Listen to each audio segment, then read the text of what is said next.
please welcome back for part 2 of her address, Shirley Sherrod.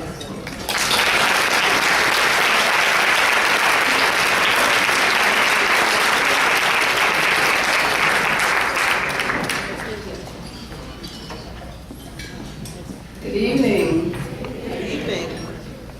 Well, I have certainly had a good visit with you all. I've enjoyed the workshop.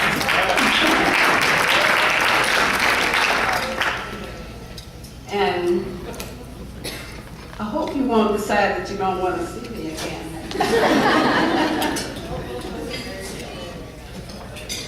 So I guess I'll continue. I told you this morning, Michael gives you a difficult task, part 1 and part 2.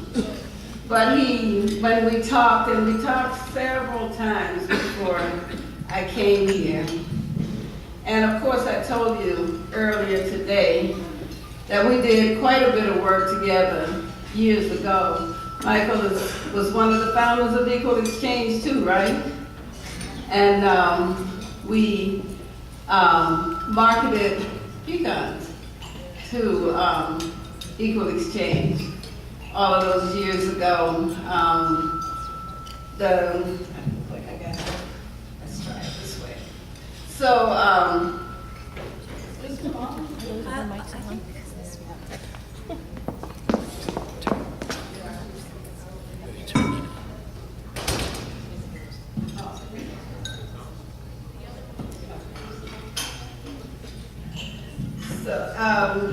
at a Farm Aid concert, I think that's better. I don't hear that ringing. Yes. The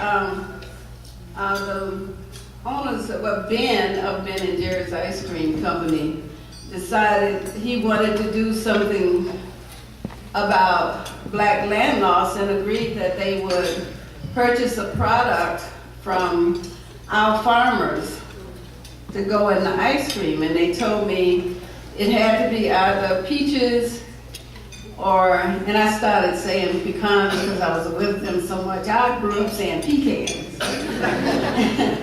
And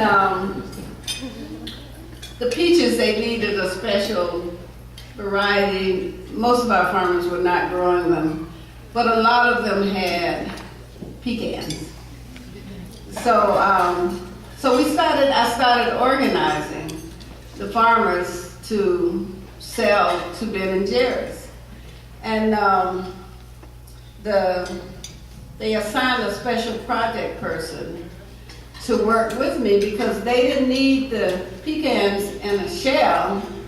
They needed them shelled and definitely had to get all that that wood out of the meat and bagged and shipped. And our farmers at that point were not getting very much at all, sometimes 18 cents a pound. And they were getting more than that on the open market. But again, they were not being treated fairly. So we needed to get one of the local suppliers to process them for us, not free. But we needed to get them processed. So the special projects person and I went around trying to find a processor that would process the pecans for our farmers. And every one of them said, tell you what we'll do.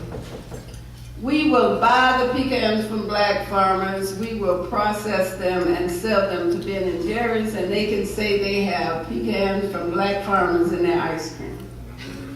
That was no different from what was already happening.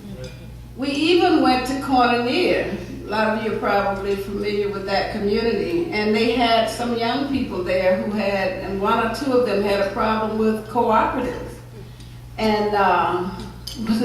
And this night, there were about 2 or 3 board members from Ben and Jerry's there when we went to meet, because they were excited that they could get the black farmers and Cornelia working together.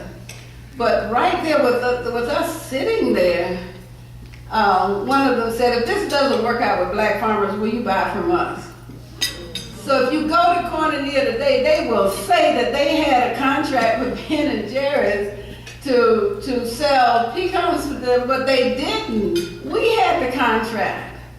So in the end, we couldn't even work out a deal with them. And Ben and Jerry's had to get their major supplier to process for us. And for several years, until they got that new CEO who was a black person, until then they bought pecans from black farmers. And they paid a market price plus a premium price. So I convinced the farmers to save half of the premium price toward getting their own facility. And in 1997, they did get it. So so we had lots of ties to this region, I guess is what I wanted to say. But it was a big help to our farmers, and it's called Southern Alternatives. So currently, some women are operating and doing some mail order business with it. You know, food connects us to our ancestors, to each other, to our culture, and to this great earth. You know, I was chosen as a Kellogg Fellow, and for 3 years we had a chance to travel. I had a chance to travel to many places in the world. And once I left the South, I was like, where are the grits? They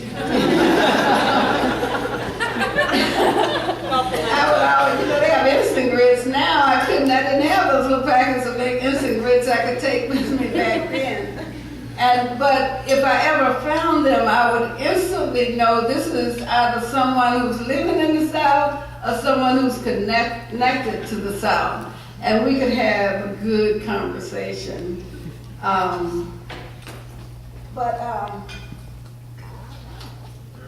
So what do I share with you now? I'd love to be able to tell you about the land trust. Michael told me to share some of the issues, some of the problems, and how we got beyond them. And I'll probably end by telling you a little about what happened to me 5 years ago. You probably know what I'm talking about. But in our effort coming out of the civil rights movement to assist people who were being displaced from plantations and other farms, we sent 8 people to Israel to study the kibbutz, to look at how we could create a community and resettle people in Southwest Georgia, and some of them were actually from New York City, who were interested and involved in the effort. We got our hands on 6,000 acres of land, and we got a grant from OEO for the younger people. That was the Office of Economic Opportunity. And that was a planning grant to plan this community. And I can tell you it was really, really empowering. Goddard College from the Northeast was involved. And, to be able to talk about, we had charrettes, and to be able to talk about the kind of educational system you wanted and plan that. To be able to talk about the kind of health system, to be able to talk about industry and where you wanted to locate it, because we had a railroad that went through with a spur onto the property. We had 2.5 miles of highway frontage on US Highway 19. And I mean, it was a prime piece of property, and I was very young then, and never in my wildest dreams did I anticipate the backlash from white people in the area. But they started almost immediately after finding that we had the property. They would shoot at the buildings, sometimes with some of us in them. They worked against us politically to make sure we did not keep the land. we'd gotten one year financing because we had been assured by OEO we would get additional money to help. And Nixon was the president at the time, and so we had to hire a planning group out of DC that was friends of the Nixon administration. So we were supposed to be in line to get some major money out of the federal government to help us. But by the time the year was up, the year of planning, and we had major plans, there were to be 3 villages. We had decided what kind of housing would be built, and it was major, and as we developed this land trust. But by the time we completed the planning, Lester Maddox, OEO got cold feet politically. They couldn't give us a direct grant anymore, and said we had to go through the regular process, which was to get local permission, state permission before the feds could participate in the project. Lester Maddox was the governor of the state of Georgia, and he vetoed all federal money coming into the state of Georgia to our project. Major setback.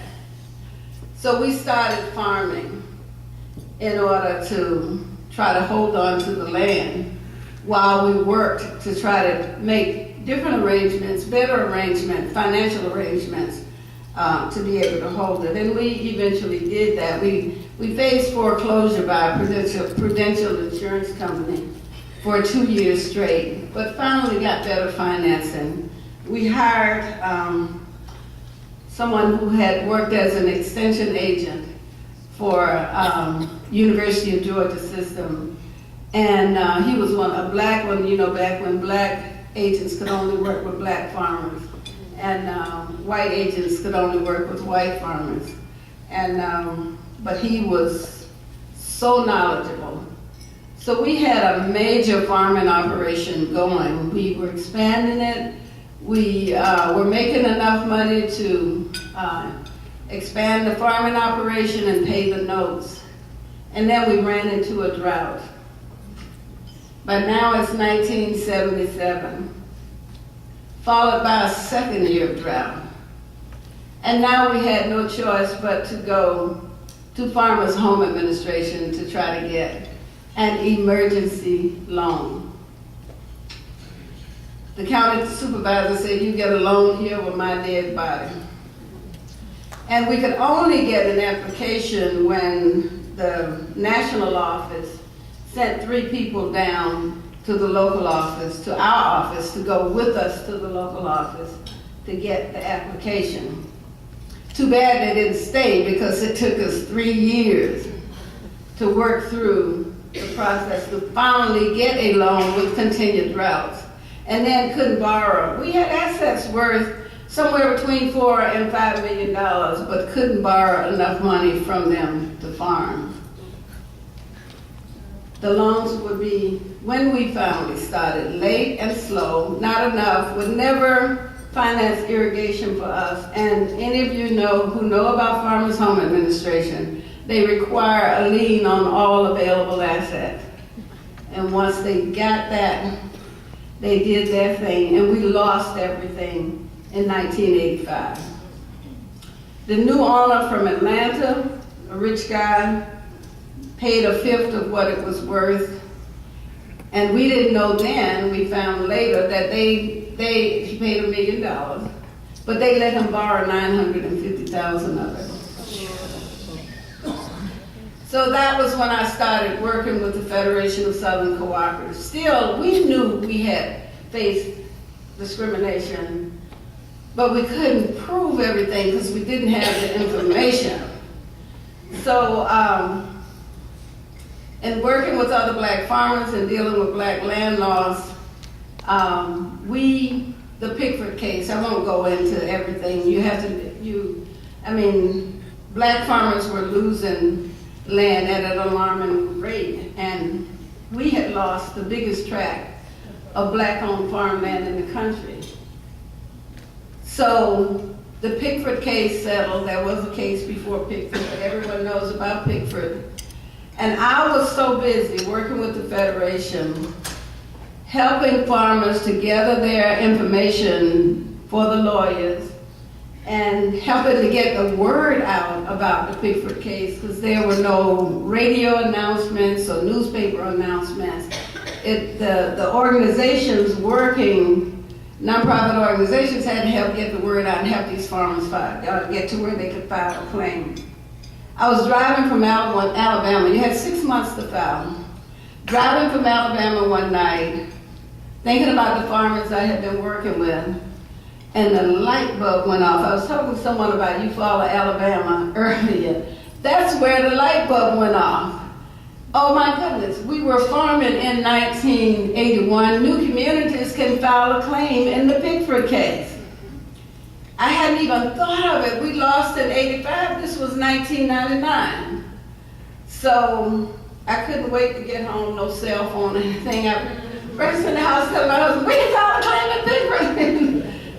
So we had a problem gathering the information because we had to quickly get our files and other things off the land because the new owner dug holes and pushed all of our buildings over in them.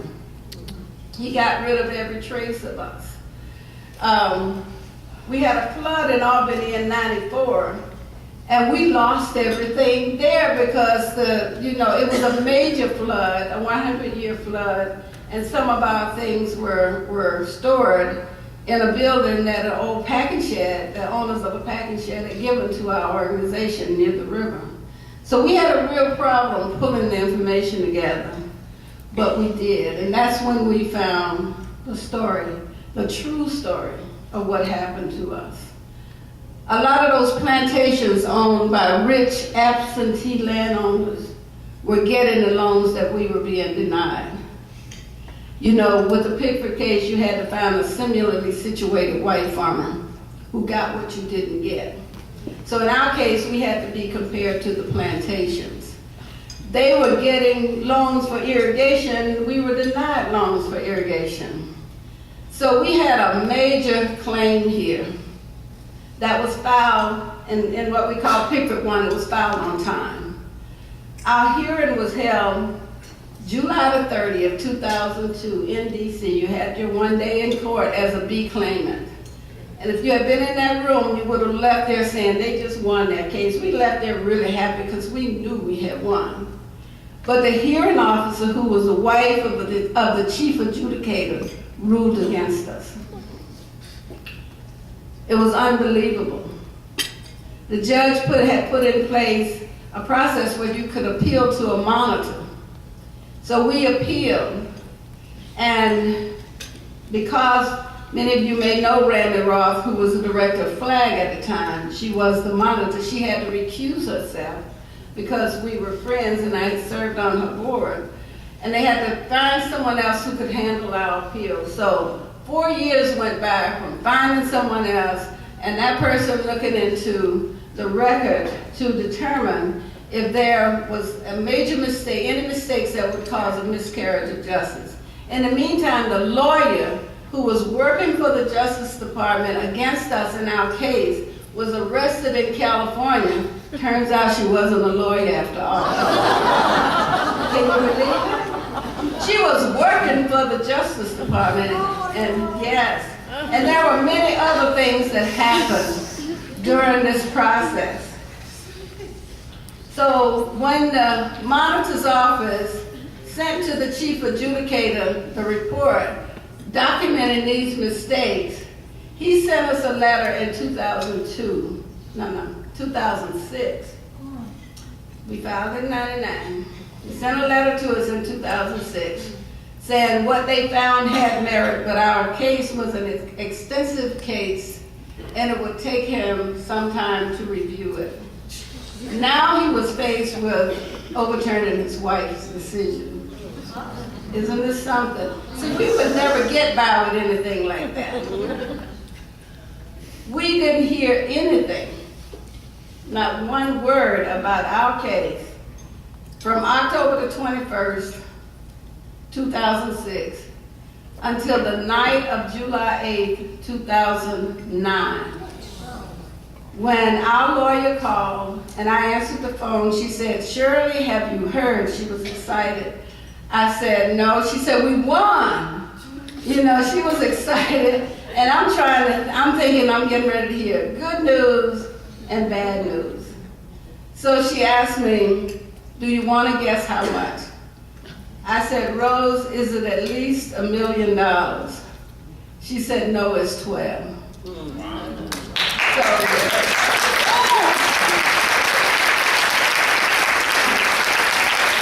we had new life. Now, we cried a lot that night because we didn't ever think the day would come when something like this would happen.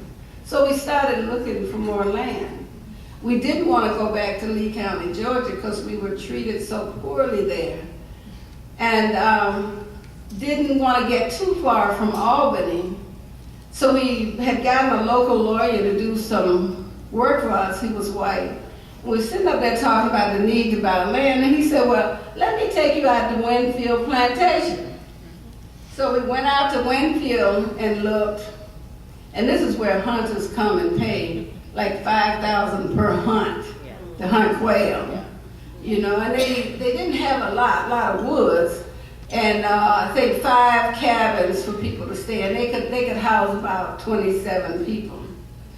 And then someone said to us, "Why don't you look at Cypress Pond Plantation?" So one Sunday morning, we met the salesman who was from Tallahassee, Florida, at Cypress Pond. And he just kept saying to us all throughout the tour, "Just put an offer on this place. The corporation is holding it. Just put an offer on." Now I have to tell you, the previous owner died of ALS in 2008. But if you ever use a card to buy fuel at the pump, that was his invention. He had lots of money. There's an antebellum home that was built in 1851. He put $3 million just into restoring it. But there are other cabins and lake, and the property line comes right up to the city limits of Albany. And I had a problem with antebellum. Why would we want an antebellum home? But we did get a consultant to come in to help us make a decision between the two. And he said, "You have to get Cypress Pond because of all of the improvements." When we went out with that salesman that Sunday to look, when the previous owner died, they put the place up for $21 million. When we went out to look, they had dropped it to 6.9. We offered 5 that Sunday. And so the consultant came in and he said, "You have to get Cypress Pond Plantation because of all of the improvements, but you can get it for less than $5 million and you can make them pay, include the equipment." So boy, you should have seen us backing up. I wanted to tell you that story because we got everything. It's 1,638 acres, lots and lots of improvements on the place and all of the equipment for $4.5 million.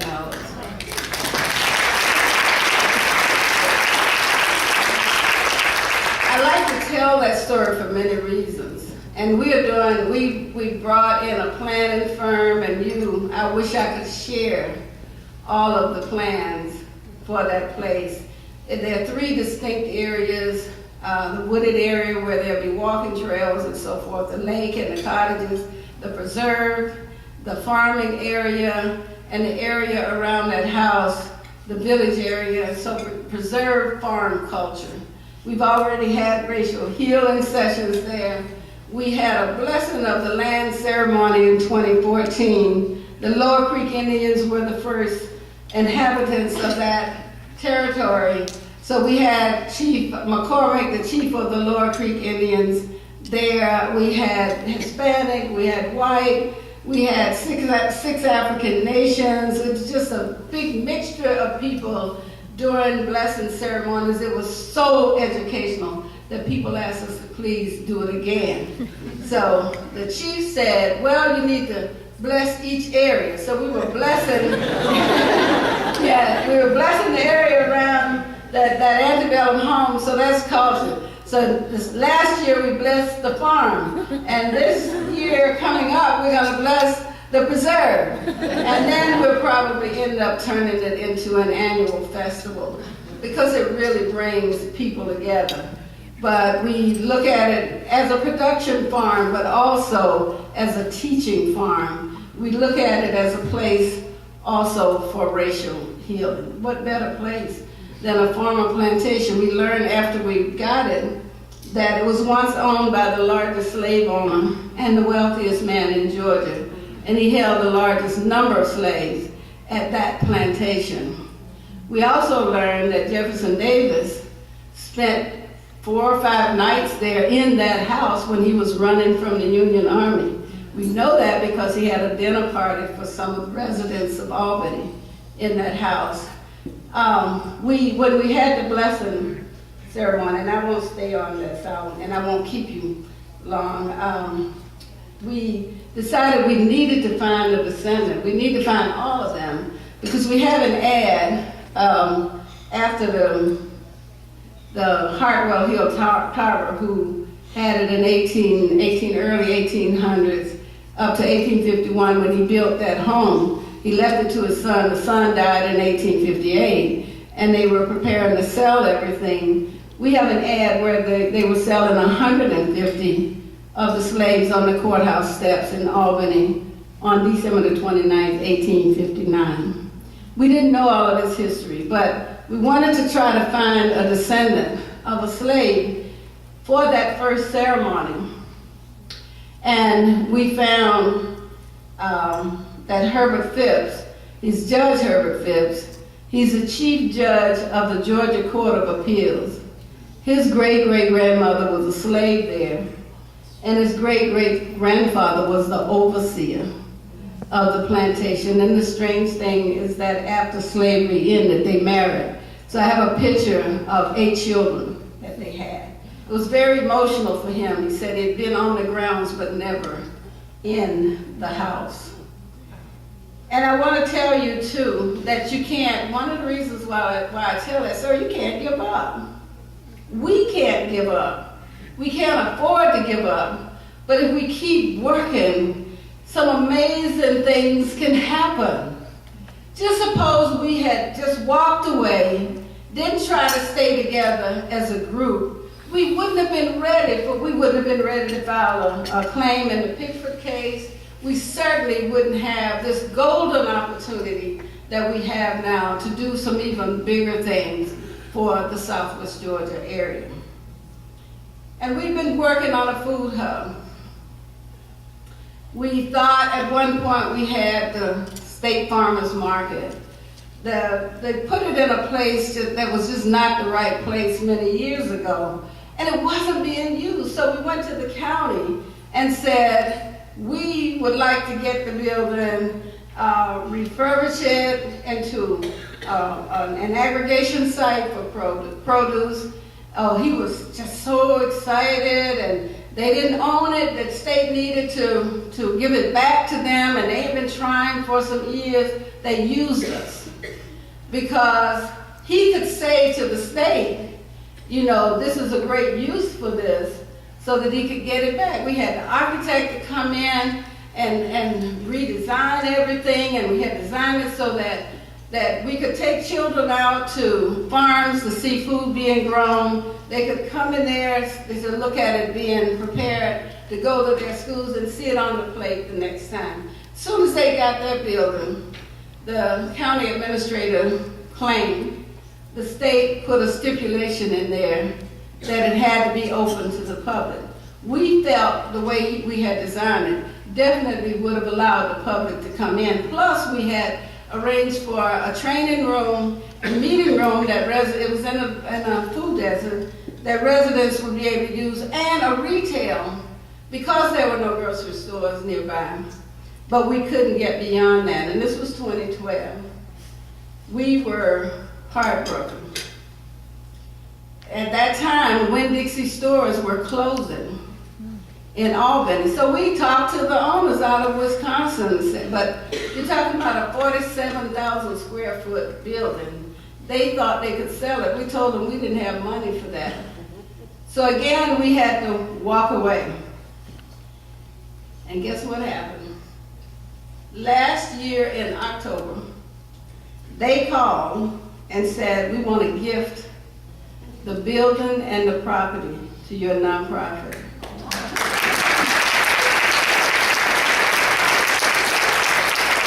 It was scary, it was exciting, and it was scary all at the same time. And I kept saying, this is a game changer for Southwest Georgia because it's going to mean so much to farmers in about a 15 to 20 county area. It's going to really mean a lot to small growers in the region. So, but I felt we couldn't accept it just yet. We needed to work on it. And I was trying everywhere. But finally I decided we better accept this property before they take it back. So I told them in September we could look at having the closing anywhere between October 1 and October 31st. They chose October 30th. And I want you to know, they sent a young man down 2 weeks before so that he could get the caterers, get the tent, you know, we're having a big affair, invited everyone to come. And then that the young man just happened to tell us how much, you know, they give away as a company lots of money. Now the building, they said, is valued, the building and 4 acres of property valued at $2.3 million. But then I found they give away money. So I said, we can't let them fly in here on Thursday night, have this program Friday at noon and then go back. So we gotta let them understand all of the work that we do. So I told you about that plantation.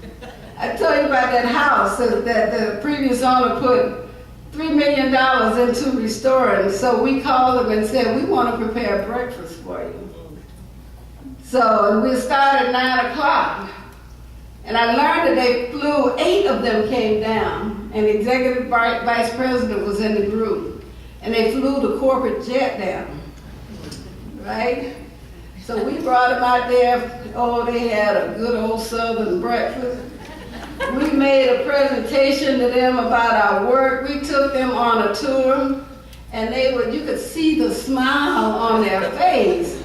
And we eventually went on over to have the program, and I just remember looking out at them as I was talking, and there's this big smile on everybody's face that the executive vice president hinted to me that this meant more to them than just getting the tax advantage from giving it to our nonprofit. Now, he hasn't said for sure what they're going to do, but he kept hinting.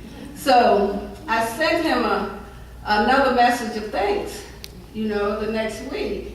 And I got a note from him on Monday night as I was preparing to take that 6 a.m. flight out on Tuesday morning. And he wanted me to know how much they enjoyed the visit and wanted me to know that they will be involved in other projects with us, exclamation point. And I have not seen the last of him and his team, exclamation point.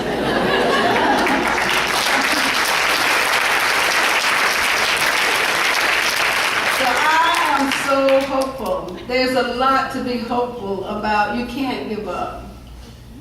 It doesn't work out right every time, but you just have to keep trying. And somehow things can happen, and they will happen. We know from experience, and we talked about whether there was a movement or not. But we know from experience that movements start, go quite well for a while, experience a few successes and a few failures, and somehow do not end but seem to lose its effectiveness. In many cases, people are looking for a quick fix to get back to what they perceive to be normal. This work is too important for us to allow that to happen. As Dr. King would say, change does not roll in on the wheels of inevitability, but comes through continuous struggle. Human progress is neither automatic nor inevitable. Every step toward the goal of justice requires sacrifice, suffering, and struggle. It requires the tireless exertion and passionate concern of dedicated individuals. Through all of the problems we experience as we build a movement, we cannot stop because we know farmers who are willing to do the right thing for their families and their communities. We know individuals who care about the land and the environment who are not motivated by the almighty dollar, but by taking care of the land and developing a system so that this land we have can continue to produce food that is safe to eat and healthy for all the people of this earth.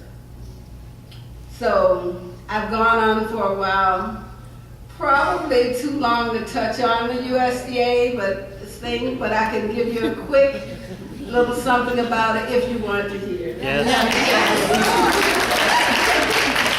Okay. So I told you on July 8, 2009, I received a call about winning the lawsuit.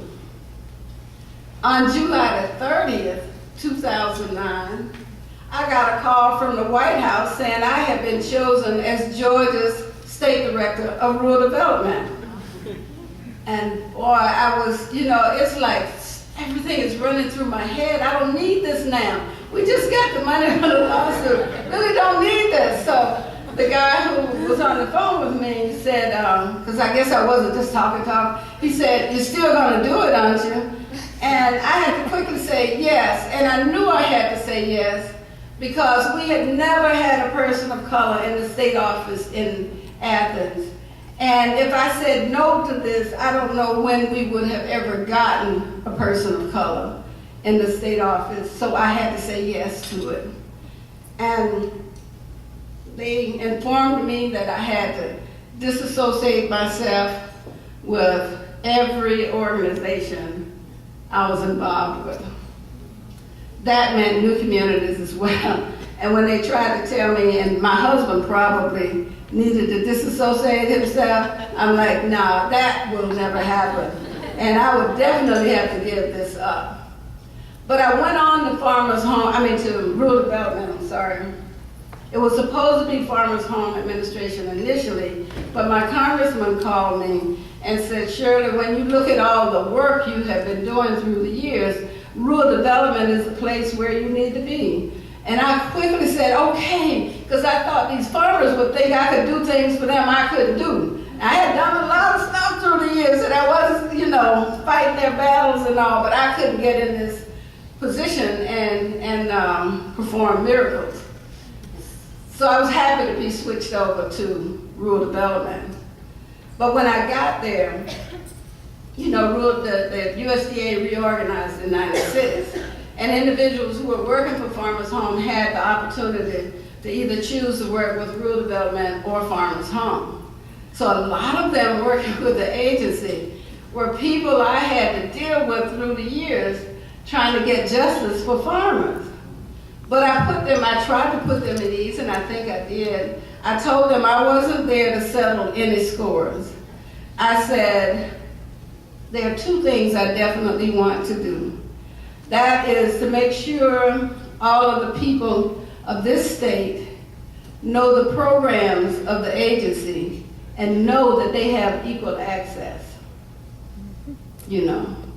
So I had a quick learning curve. I was meeting with mayors and they were telling me the rate we were paying for, the cities were having to pay for sewage was too high. The previous state director had set it at 2% of median household income. Well, if you have a county with a $17,000 median household income, they are paying a high rate for sewage. That's just sewage. So I wanted to change that rate. That was one of the first things I wanted to do. And the person who was in charge of that program had been there 42 years. And he let me know it wasn't going to change.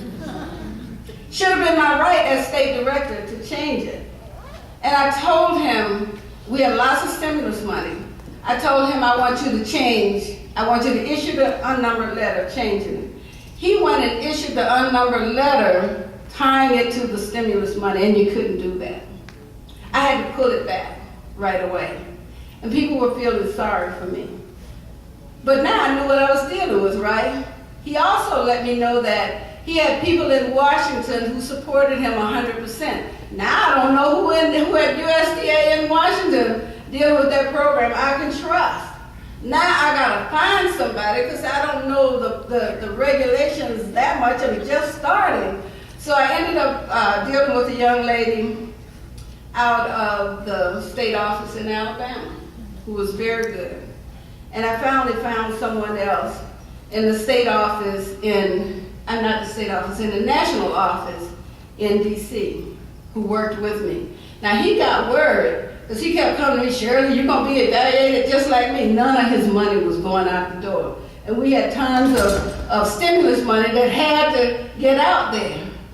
And the other problem he had is that the white women in the agency had filed complaints against him before, and they wanted to file another one. They came to me, I said, don't include me in it. Do whatever you feel you need to do, but do not include me in it.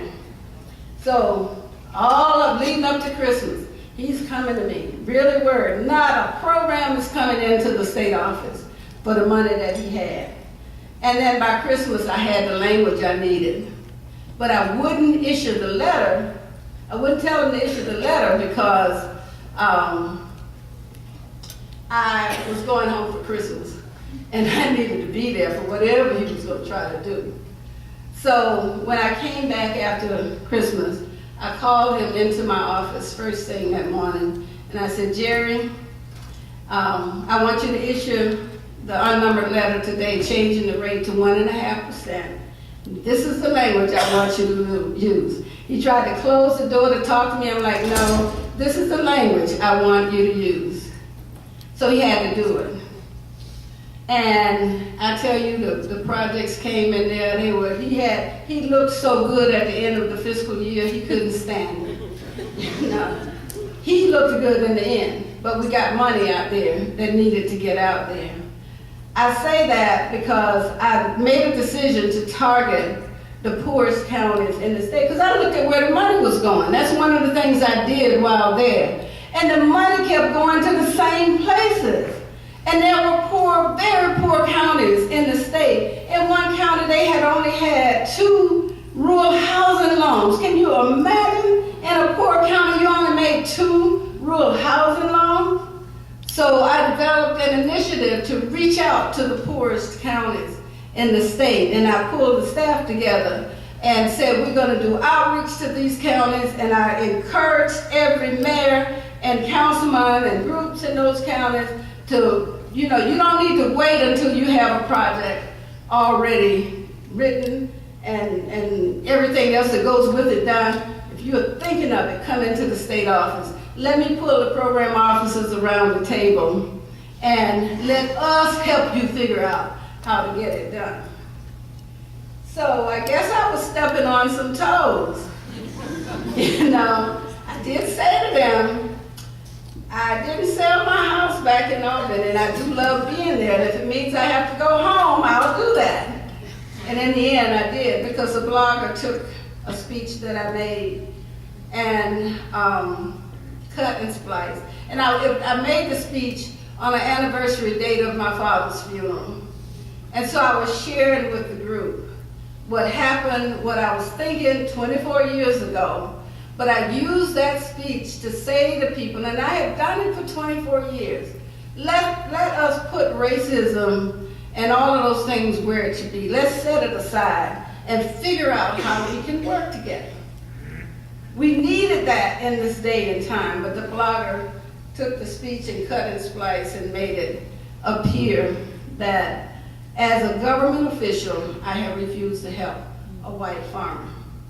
On the day all of that stuff was unfolding, I was 3.5 hours away from the office with the leadership staff of the state office and some of the area offices, and all hell broke loose. It was awful. When I had to tell the staff that I had been placed on administrative leave, I said all I can do is drive back to the state office. I just happened to be in one of those cars. Most of the time I had driven my own car. But that day I was in one of the government's cars. So they asked if I needed someone to drive me. I said, no, I can do this. And they asked if we could pray. And we got in a circle and prayed. And I was on that drive back to Athens. First call from Cheryl Cook, where are you now? And I told her I have a long drive, I'm still pleading, saying I helped that farmer. He has his farm today because of what I did. We became good friends, didn't want to hear it. The second call, I was driving through 5 o'clock traffic in Atlanta. And where are you now? I said, I'm just going through Atlanta. Again, I'm pleading, but she said to me, the White House wants you to resign. And I'm thinking about the president. I'm the one who's in so much trouble. I'm thinking about the president, so I told her I would do it. So an hour later, I still had not arrived in Athens, but I had just passed a sign saying Athens was 30 miles. And that's when she called and said they wanted me to pull to the side of the road and use my BlackBerry to submit my letter of resignation.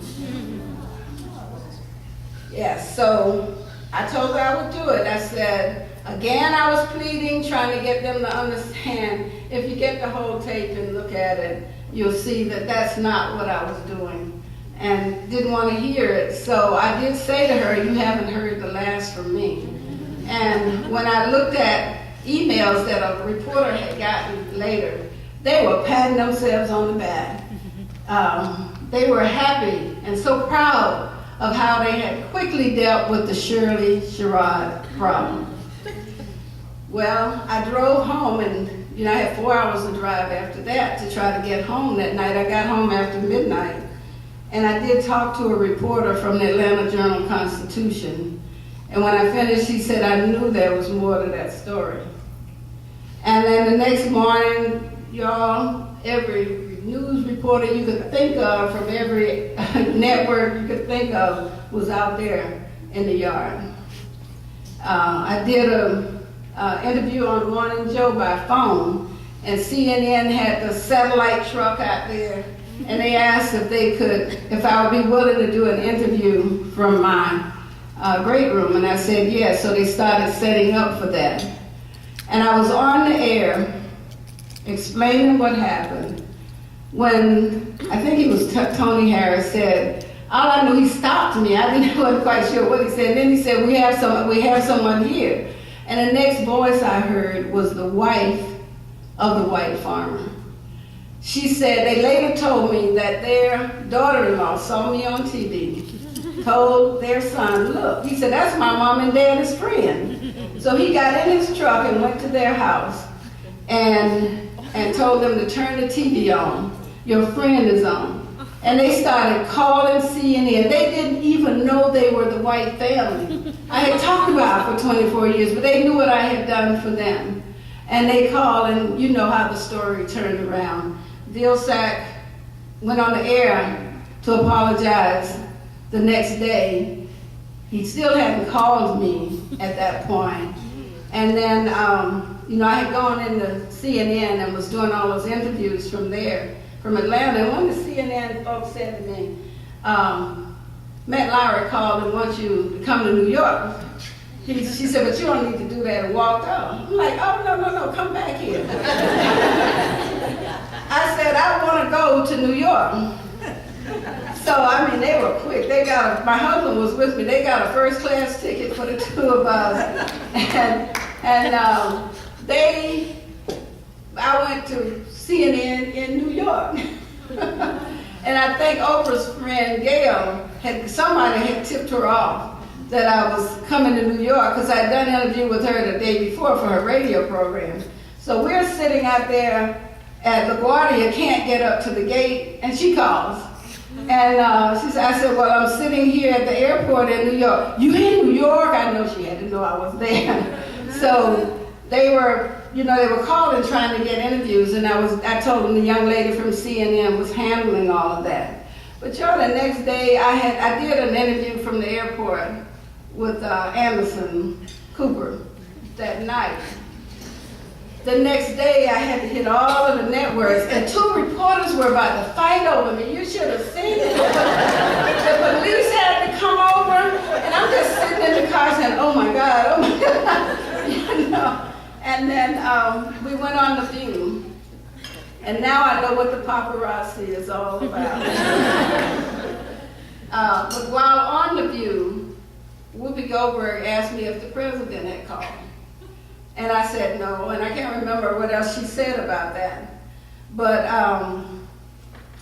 we had to get through all of that paparazzi once they opened the door for us to go out the gate. And I was on my way to the airport.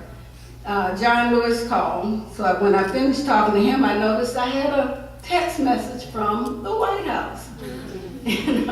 So I called the number, and the young man said they wanted to set up a call with the president. Okay, now I got to make a decision. Do I take the call in this car or go to the airport and do it? And y'all have to know I had been with CNN since that Tuesday morning. I had no idea of how the general public was taking what was happening. I didn't have a clue. So I thought I better take this in the car. I didn't know how people were feeling about what was happening because I'd been with CNN the whole time. And the young lady, as soon as I told them we could set the call up in the car, she grabbed the camcorder out of her purse. I said, no, you will not take me while I'm talking to the president. I said, after we finish, then I'll give you an interview, but you can't do it while I'm talking to him. And he came on saying, oh, you're a hard person to find. I want to say everybody in this country, I think, know I've been with CNN all week. But I let him get by with that. And then he said, the issues you've been putting out there this week, I'm well aware of them. No, I understand them, or something like that. I said, no, you don't understand those issues like I do. He said, oh, yes, I do. If you read my book, you'll see. I said, you do not understand those issues the way I do. I forgot I'm talking to the president because he's trying to hold to the fact that he understands it, and I'm saying, and I wasn't giving up. But finally I said, you should come to Southwest Georgia. And he told me, Sanford, the congressman, had been trying to get him there and led me to believe he might come, but that has never happened. So, of course, USDA didn't offer my same job to me. They offered another job in D.C. that I did not want. And, as someone who's come up through the civil rights movement, going back, I know, should not be an option, because I would never have been treated right had I gone back into the agency. So that's it.